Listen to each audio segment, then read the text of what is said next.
How's it, guys? So we've got the SD4 here, and the first thing I just wanted to point out is the actual size difference between this and the Splashdrone 3. So physically the box is actually quite a bit smaller, but it's quite a bit wider as well. So it is quite a wide box. I have to admit though, when I took it out of the car, I was a little bit shocked. When I first saw the release video, that was released I think from New Zealand, that box that lady was carrying looked absolutely massive, and so when I saw this drone box I was actually wondering to myself, look, is this actually really the Splashdrone 4? But I have confirmed it actually is, so let's get to it.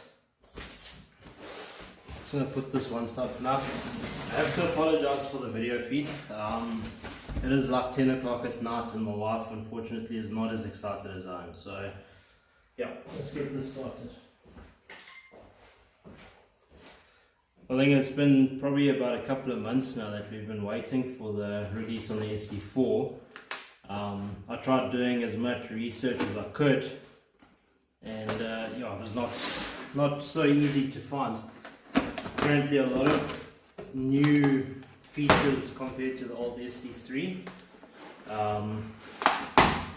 So yeah, looking forward to what we're going to see today. Right, I'm going to have a look at this quickly.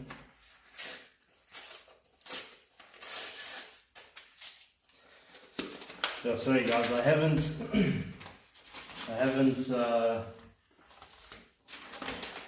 been told exactly what comes in the drone box, so I'm sort of learning as you go along as well.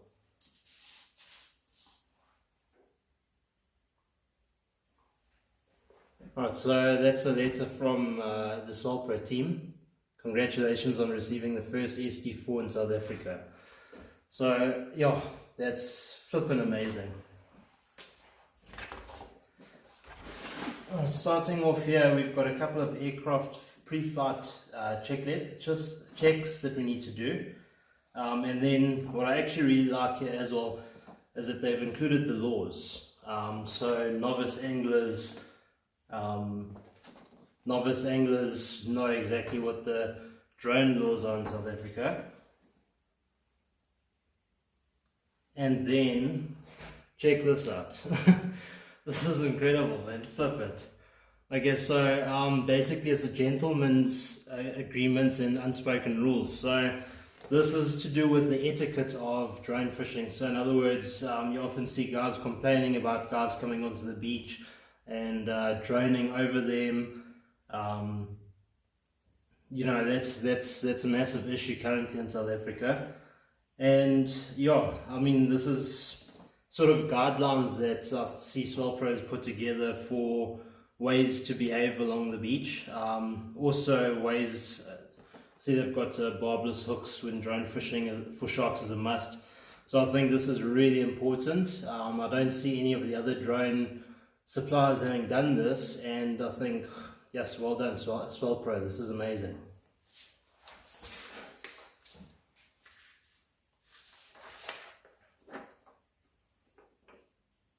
Okay, so your Splashdrone 4 does come with a 1-year warranty. I must say I have been dealing with Swellpro for probably about a year and a half now, and their service is next to nothing. You can't compare their service to anyone else. They really go above and beyond for all their clients, which is really important, especially if you're spending this kind of money on the drone. Alright guys, now the moment that I've been waiting for the most. This is really exciting.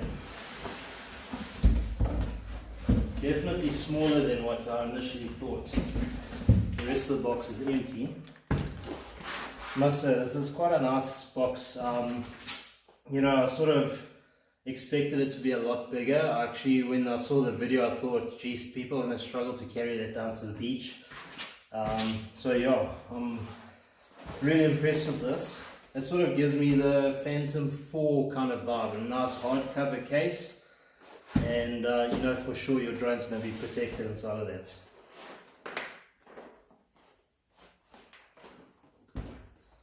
Sorry guys, I haven't opened this drone before. Okay, it's just 2 latches. Jeez, look. Yes, flip them. This looks incredible.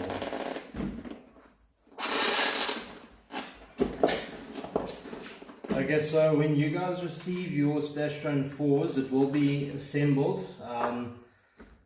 My bait release has come separate.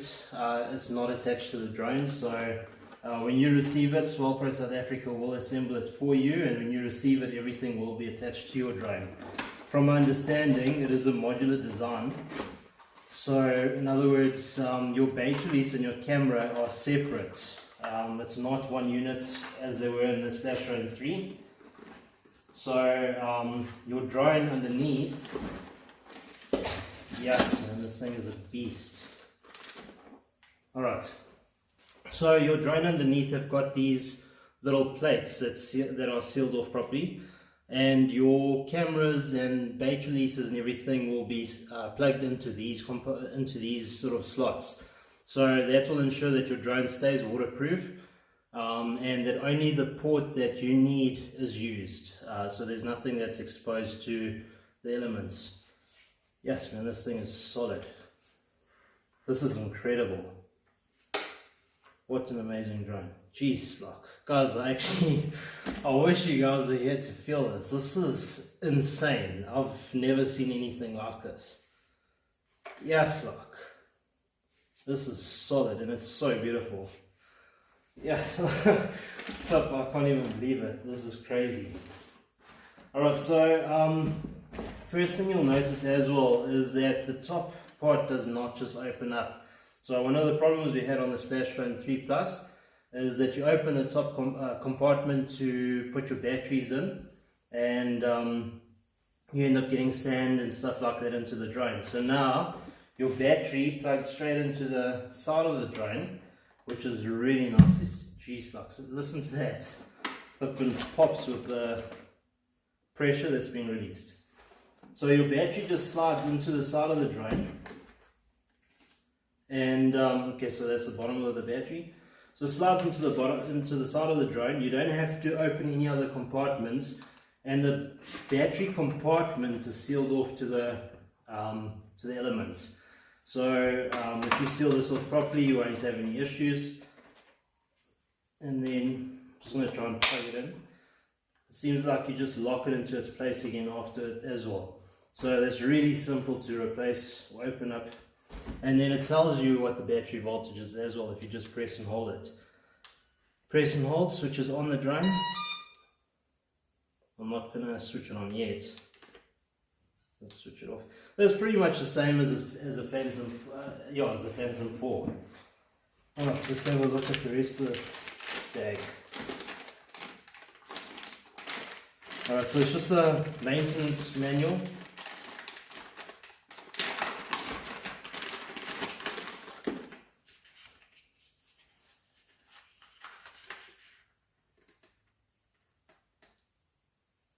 Alright, so these are just important things that you need to consider when you have your drone. How to look after your motors, how to look after your battery, the propellers, the gimbals, remote controller. So yeah, just basic information that you need to read through before you actually use your drone. And then you've got a proper user guide. And then I think it's the user guide for the camera. Alright. Jeez. Controller is really heavy. Just off the top of my head I can feel this is a solid, well built controller. I'm not sure what those cables and plugs are for yet. It is a rechargeable remote, so I'm assuming that that USB plug at the bottom is for charging your remote controller. I'm not sure yet, so like I said, I haven't been told exactly what's here and what's not, so I'm really just figuring it out as I go along. Okay, so we've got the cables that we need for our drone inside these compartments. And we've got the props. These look like the same props that the Splashdrone 3 Plus comes with. Must say the motors are quite substantially bigger. So I do have a Splashdrone 3 here that I'm busy servicing at the moment that I'd just like to bring out for comparison. So you don't really see it, but it is quite a bit bigger motor. And then from my understanding, I think it's a 740 kV motor. Alright, so the other thing you'll notice as well is that it's got these two antennas on the side.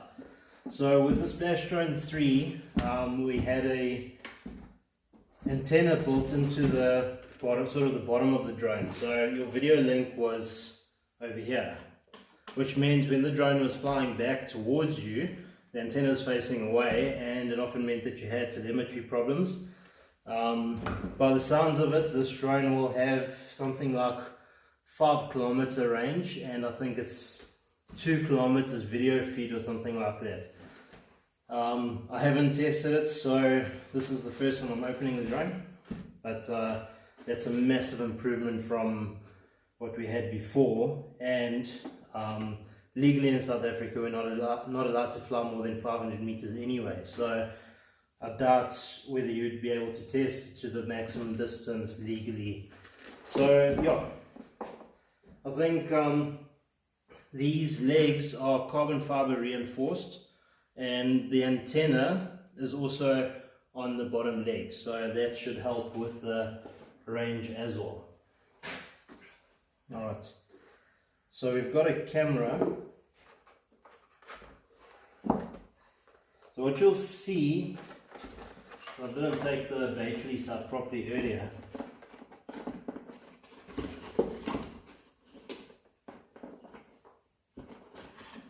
So that's the plug for the battery release.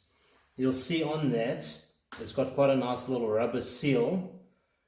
And what we'll do, once, obviously when Swellpro sends it to you, they'll remove the plug on your Splashdrone 4 and they'll fit your battery release or your camera or whatever you've ordered with your drone on for you, and you'll receive it completely assembled.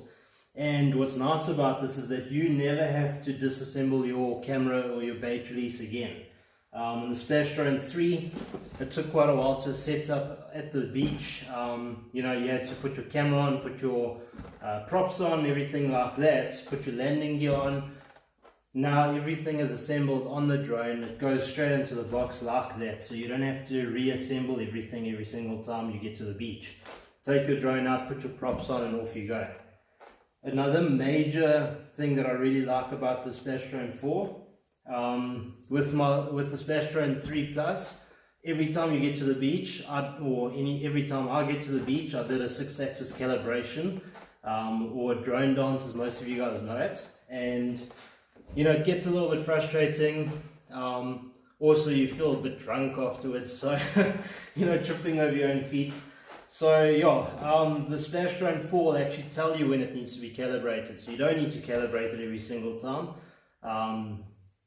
You know, I don't know how long it will take to tell you before it needs to be calibrated, but I do believe it will tell you on the controller every single time. So yeah, I think at the bottom here we've got the drone battery charger and its cables.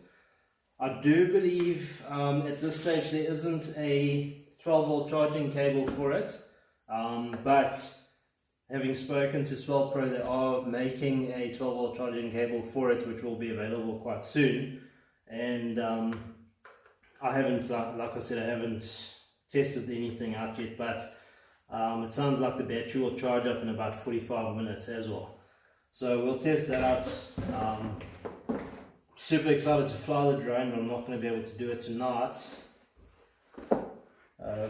It's too late, and I have to charge up the batteries first. Alright, so this is what's this, a single? I'm not sure. This looks like the 3-axis gimbal camera. So this is a professional videography camera.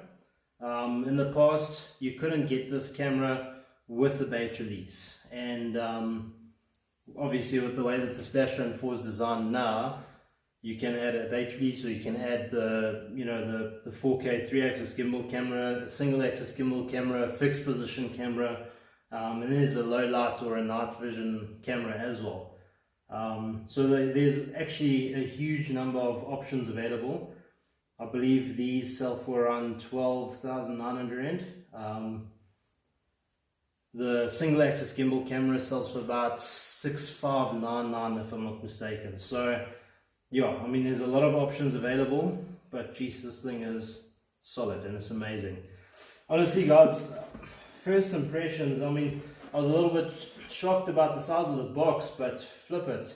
If you feel this controller and if you feel this drone, you'll know what quality feels like. Like, honestly, I don't think there's anything in the market that I've flown a lot of drones, there's nothing that I've touched that even comes close to this. I mean, yes, the quality, you can just, I promise you,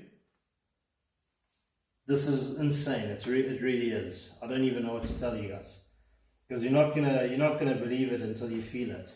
Once you feel this, I think it's gonna be like mind-blowing. It really has blown my mind. So one of the things about the Splashdrone 4 is that you've got built-in telemetry. So once you start up your, I'm assuming it's that. Okay, so once you start up your controller and then you start up your drone, which we're going to just quickly start up now, I believe it shows you all the telemetry you need to know. So it'll show you the number of satellites that you're connected to, your distance, your height, I'm assuming that's the speed. Okay, no smart battery.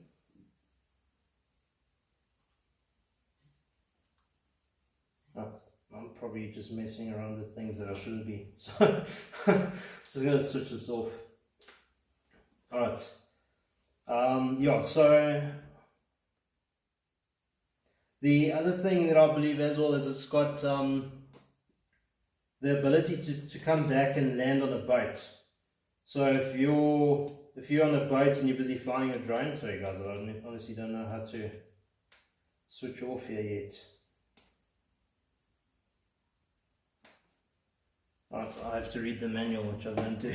So anyway, so if you're on a boat and you start up your drone and you take off, when you say return to home, the drone can actually return back to the boat even while it's moving, which is quite a nice feature. I have to say, overall, the build quality on this drone is amazing. It's a bit difficult to really say for sure, when guys advertise or send videos and say that this drone is going to be really amazing, but so far from what I can feel and see on this drone, it really is amazing. I don't think the Splashdrone 3 can compare to it, but we'll take it out for a flight tomorrow. I think what I'm going to do in the meantime is I'm going to plug in this battery to charge to see how that works, and then tomorrow I'm going to start up the drone and see how it flies. Because that's, I'm sure, what most of the guys are really excited for, to see whether this drone is actually going to, perform the way that it's been advertised to. So, yeah, I think that's really important. Overall, I'm really liking this drone. So, I think as well, one of the biggest things that they did on the Splashdrone 4 is, especially on takeoff and landing, they've really apparently made it a lot more stable when taking off and landing, which was a problem on the Splashdrone 3, because especially taking off in winds, it did topple over. So, and I think I don't know if you can see it, but the way that this landing gear is designed, it's a lot wider, so it's almost underneath the propellers, if I can call it like that. So you should be able to see it like that. So yeah, the landing gear seems to be almost directly under the the end points of the arms, and that alone will make a huge difference when landing.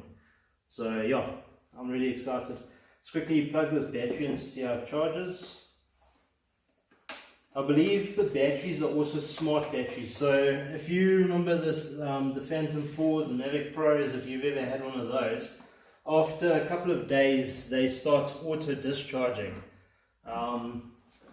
And one of the problems with the Splashdrone 3 as well is that the batteries swell easily if they're not looked after.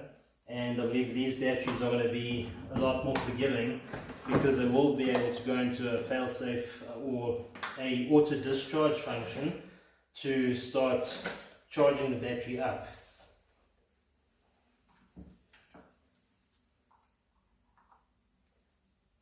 I don't want to be an idiot.